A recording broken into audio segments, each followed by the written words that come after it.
Alors, 9e question. Comment arrivez-vous à réconcilier le 4e concile du Latran et Mirarivos de Grégoire XVI, l'encyclique Mirarivos de Grégoire XVI, qui ne dénonce pas simplement l'indifférentisme religieux, mais aussi la liberté religieuse dans son sens moderne, et j'insiste, dans son sens moderne. Comment réconciliez-vous cela et le reste de la tradition catholique avec Dignitatis Humanae de Vatican II? Comment?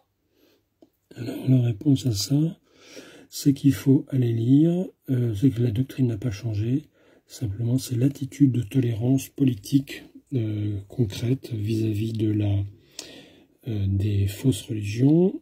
Au XIXe siècle, on disait que la liberté religieuse, ce qui était condamné, c'est la liberté de croire n'importe quoi, et avec Vatican II, Dignitatis Humanae, qui est un décret, c'est pas une constitution dogmatique. Je crois que c'est d'ailleurs le dernier document du Concile Vatican II. Le Concile Vatican II s'est tenu entre 1962 et 1965. On a mis en avant les droits de la conscience dans le catholicisme. On ne force pas la conversion. Forcer une conversion est un sacrilège, c'est un péché mortel qui serait puni par la damnation éternelle si la personne mourait sans demander pardon de ce péché. Donc baptiser de force les gens, c'est un énorme péché. C'est beaucoup plus grave que tous les péchés sexuels, que le vol, que le meurtre.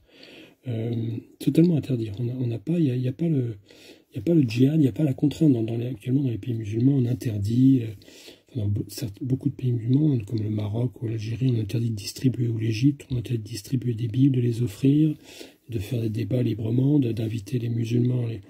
Les églises catholiques au Maroc, en Algérie, en Égypte sont persécutées. On leur interdit d'accueillir les musulmans qui voudraient devenir catholiques, qui sont d'ailleurs très nombreux, qui doivent se faire baptiser dans d'autres pays. Donc je conseille, enfin bon.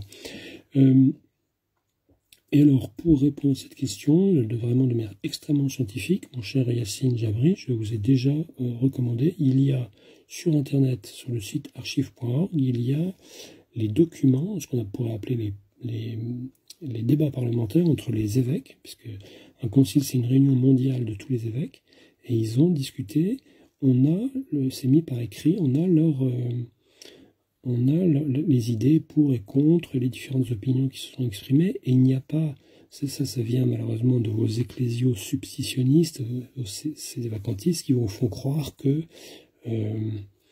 l'Église catholique a changé de doctrine. Non, non.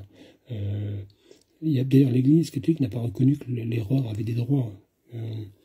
Donc il faut aller voir les documents. Alors malheureusement c'est en latin, je vous ai donné, alors je ne les ai pas sous la main, mais je vous ai donné les références précises des documents en latin pour voir les débats, et ça prouvera que les pères n'ont jamais voulu